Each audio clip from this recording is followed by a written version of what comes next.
Olá, rapaziada, tudo bem? Aqui é o professor Pedro Alcântara e hoje nós vamos abordar o realismo naturalismo. Vamos ver as suas principais características, o seu contexto histórico e vamos falar sobre alguns dos autores, que é o caso do Eça de Queiroz, Machado de Assis e Aloísio de Azevedo. Então, se liga! Se liga! Então, vamos começando a falar a respeito do contexto histórico. Nós estamos na segunda revolução industrial e temos aí uma grande mudança nos modos de produção e nas relações sociais. Surge o proletariado, oposição à idealização romântica, nada de sentimentalismo. Agora, também, nada de volta ao passado. O que se foca agora é a contemporaneidade. Os romancistas, nada de voltar ao passado. Os romancistas vão criticar a sociedade na qual eles estão inseridos. Então, nessa segunda metade do século XIX, eclode o cientificismo. E a primeira teoria que nós vamos comentar é o chamado evolucionismo de Charles Darwin, que escreveu o livro A Origem das Espécies, em que ele desenvolve a ideia de que os animais passam por uma seleção natural e através disso eles evoluem dentro da natureza. Essa ideia põe em questão os pensamentos religiosos, os pensamentos definidos pela igreja, no qual diz que o homem é fruto, é descendente de Adão e de Eva. E essa teoria põe em questão, põe em xeque essa afirmação, na medida em que o homem não é filho de Adão e de Eva, e sim que o homem é produto de um longo processo evolutivo que levou ele a chegar onde ele chegou. Então, com a segunda revolução industrial e o surgimento do proletariado, nós temos aí a organização social coletivista. Então, vem aí surgindo a figura do socialismo, defendidas por Karl Marx e Friedrich Engels no Manifesto Comunista.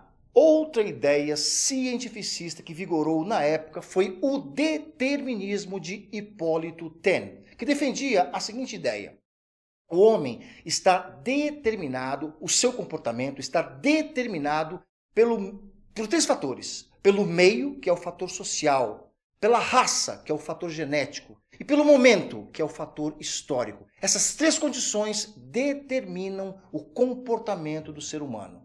Outra teoria, outra corrente filosófica que vigorou na época foi o positivismo de Augusto Comte, que defendia o quê? O amor como princípio, a ordem como base e o progresso como fim.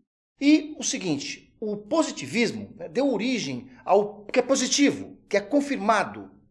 Aquilo foi confirmado pela ciência, deu o que? O exame positivo, foi comprovado. Há um princípio de que a ciência pode provar tudo. Aquilo que a ciência ainda não pode provar é porque ela não evoluiu até o ponto em que ela pode explicar. Estamos na idade contemporânea. Então, é a segunda fase da Revolução Industrial que mudou a face da Europa. E como isso mudou? Primeiro, um crescimento desordenado dos centros urbanos, aumento da miséria e da desigualdade social. Por quê?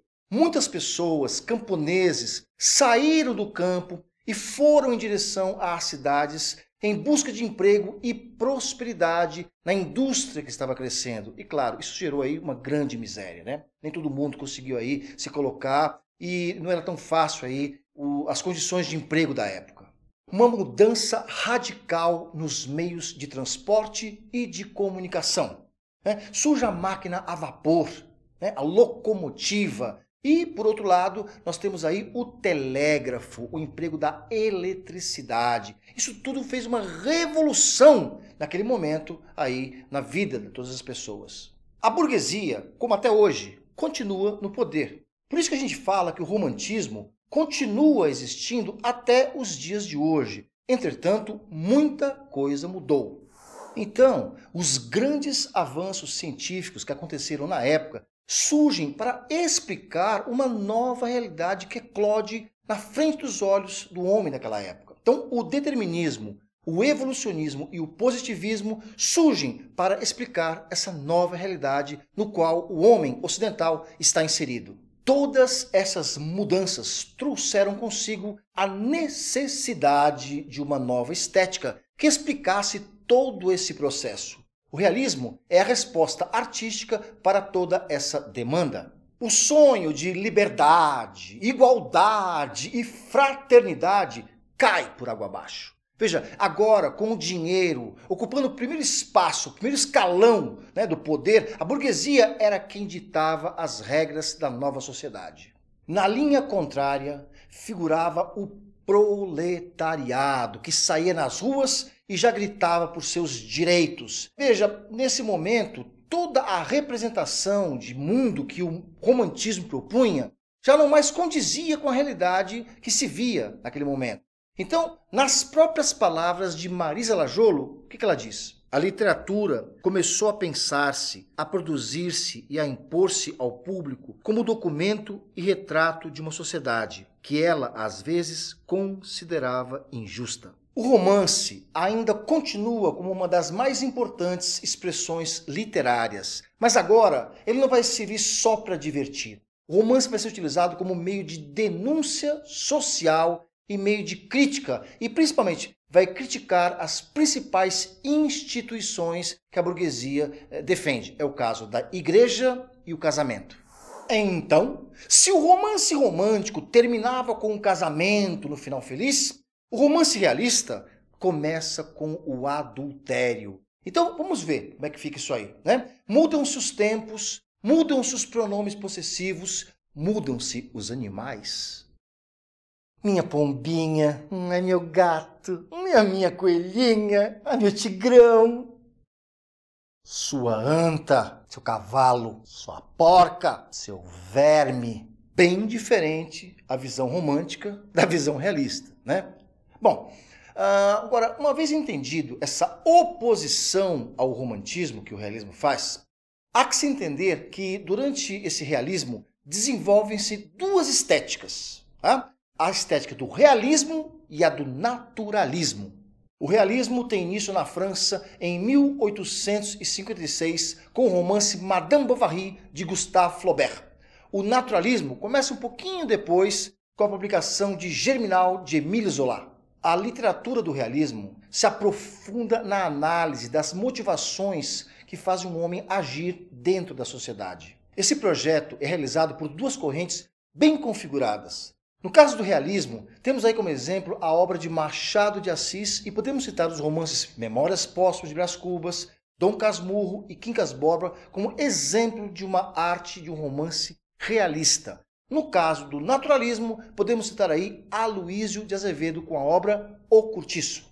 Então, vamos ver as principais diferenças entre o realismo e o naturalismo. Então vocês têm aí o quadro comparativo do realismo com o naturalismo. Então, de um lado, o realismo faz análise psicológica das personagens e o naturalismo faz uma análise científica, É o chamado romance de tese, baseado em teorias como o determinismo e o positivismo. Por outro lado, o realismo faz uma descrição do mundo interior das personagens, É a psicologia. Nesse caso, o naturalismo, as personagens são movidas por leis naturais, instintos e sociais que determinam o seu comportamento. Por outro lado, o realismo, elegância de estilo.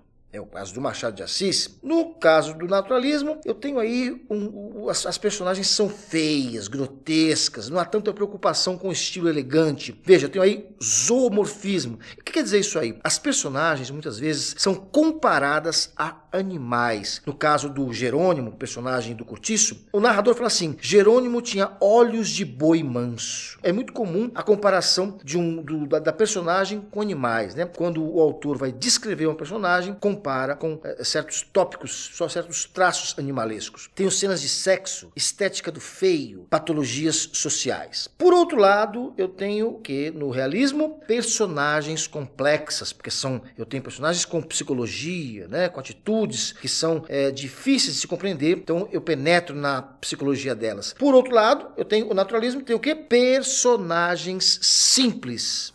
O realismo começa em Portugal no ano de 1865, com a chamada Questão Coimbra, que foi uma querela, um conflito existente entre os jovens de Coimbra e os mais velhos de Lisboa.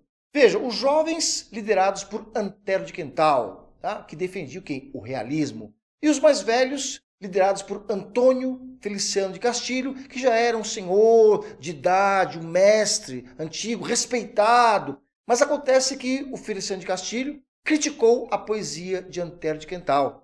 E ele resolveu então fazer uma carta em que ele critica duramente o velho mestre, chamada Bom Senso, Bom Gosto. Vamos ler um trechinho da carta? Diz assim o Antero de Quental para o Feliciano de Castilho. Levanto-me quando os cabelos brancos de Vossa Excelência passam diante de mim, mas o travesso cérebro que está debaixo e as garridas, pequeninas coisas que saem dele, confesso, não me merecem nem admiração, nem respeito, nem ainda estima. A futilidade num velho desgosta-me tanto como a gravidade numa criança. Vossa Excelência precisa menos 50 anos de idade, ou então mais 50 de reflexão.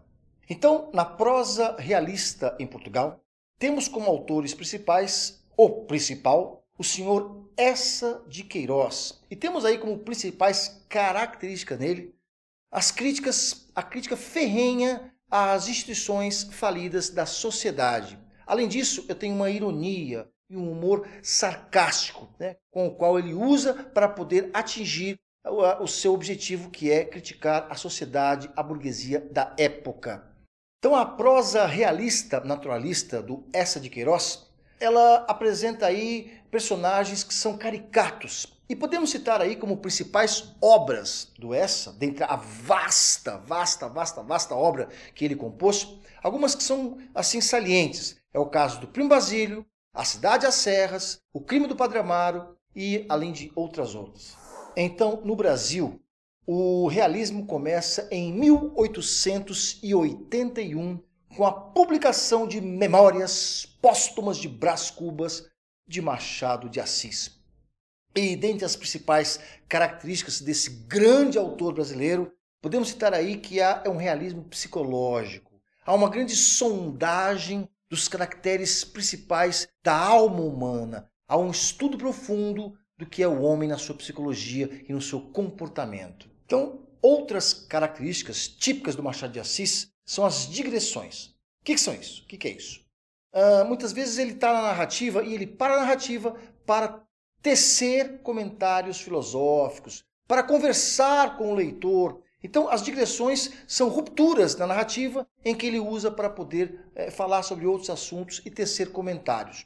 Além disso, está presente a metalinguagem, que é a reflexão da linguagem sobre a própria linguagem. Então, muitas vezes, o que ele fala assim? Caro leitor, se você não leu o meu outro romance, você não vai me entender o que eu estou falando aqui agora. Então, veja bem, se você ler, por exemplo, o Quincas Borba, ele faz uma citação para o leitor, para assim, caro leitor, se você me fizer o favor de ler a minha outra obra, Memórias Póstumas de Brás Cubas, você vai entender o que acontece agora. Claro, é uma brincadeira, né? Você pode ler as duas obras independentemente da compreensão delas. Então, pode-se observar nos romances realistas de Machado de Assis um grande poder de síntese, o que dá a ele, os romances dele, capítulos curtos. Né? Então você observa vários capítulos curtos, né? Ele não é um cara de escrever capítulos assim extensos. E além disso, a sua obra é marcada por um humor e um pessimismo, uma certa visão melancólica da sociedade. Veja como é que ele termina Memórias Póstumas de Brás Cubas. O narrador, né, que é um morto, o defunto autor, diz o seguinte: eu nunca conquistei nada mesmo, né? Não consegui ser político, não me casei, nunca consegui nada, mas, por outro lado, eu também nunca precisei trabalhar para ganhar o pão com o suor do meu rosto. Então, caro leitor, você pode achar que eu terminei a vida quite, mas não. Eu terminei a vida com um saldo negativo. Não tive filhos, não deixei a nenhum ser o legado da nossa miséria. Ele tem também uma ironia que leva a um humor sutil. Além disso, ele joga muito, né? Ele observa muito, ele é ótimo nisso, naquele chamado jogo de aparências dentro da sociedade. Ou seja, aquilo que o ser aparenta ser e aquilo que ele é na sua realidade. Ou seja, o ser se apresenta algo na sociedade, mas o que ele é na sua essência é uma outra coisa. Então a prosa naturalista no Brasil está representada por Aloísio de Azevedo, cuja obra principal é O Curtiço. Veja bem, nessas obras, no caso do Curtiço, está muito bem fundamentadas no cientificismo. Dentre as tendências naturalistas, que está o romance de tese, na qual o autor tem uma tese científica e ele escreve um romance para provar essa tese, eu tenho o chamado zoomorfismo, no qual ele se vale de figuras animalescas para descrever as personagens. Então é a estética do feio, do animalesco, do comportamento voltado para o selvagem e para os instintos. Então, rapaziada, o que nós vimos hoje? Nós abordamos o realismo, naturalismo, nós falamos sobre a obra de Machado de Assis, Aloísio de Azevedo, tá? Falamos sobre os romances de Machado de Assis, os romances de Aloísio, e espero que vocês tenham entendido. Até mais, muito obrigado.